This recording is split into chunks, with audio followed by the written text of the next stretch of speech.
Limitation on business interest expense deduction.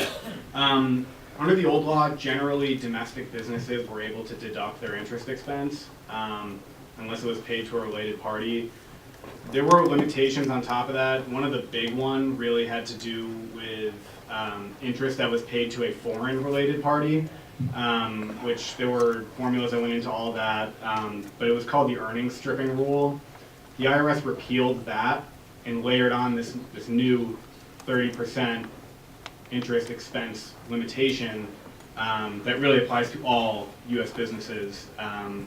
There's a threshold for this too. That $25 million benchmark that Ben talked about applies to the interest expense limitation, which I'll go over in a second. But really all businesses that are mid-size or large will have to worry about this.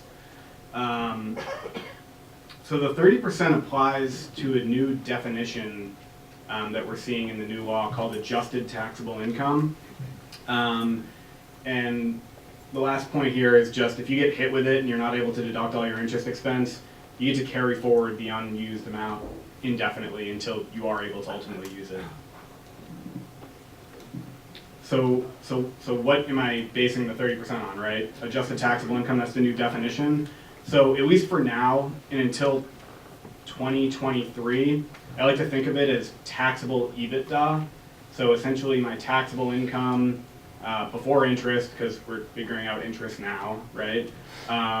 Before taxes, so I'd probably take taxable income and back out my state taxes. I guess that's a small amount anyways, so not much of a difference there regardless. But the other thing that you're able to add back that's valuable for purposes of this calculation is depreciation and amortization. And that last part, depreciation and amortization, expires after 2022. So once we get into 2023 and going forward, 5+ years from now, it's really going to be taxable EBIT. All right. And for purposes of adjusted taxable income, this is before any 20% deduction for the pass-through entity stuff that we talked about earlier. Okay. So like I said, the limitation doesn't apply to businesses with gross receipts less than 25 million. It's a 3-year rolling average test for the 25 million gross receipts. So if your average stays below the 25 million, you're fine. You're not going to be limited on your interest expense.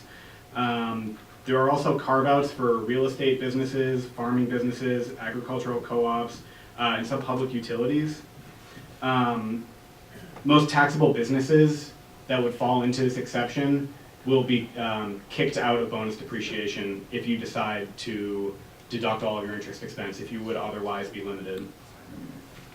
So that's, if you take bonus depreciation and you're in one of these industries, it's probably worth looking at what would be more valuable to you between bonus depreciation and interest expense, looking at your debt level, your CapEx on a year-to-year basis, and what you have planning going forward, or planned for the future. All right, so I'll just briefly touch on this. There are special rules that were put into place for pass-through entities, specifically people that have ownership in multiple pass-through entities. And really, while this 30% adjusted taxable income limitation is going to be determined at the entity level, it doesn't take effect until the shareholder, the S-corp shareholder, or the partner level, or the sole proprietorship owner, the shareholder or the owner of the pass-through business, I'll call it.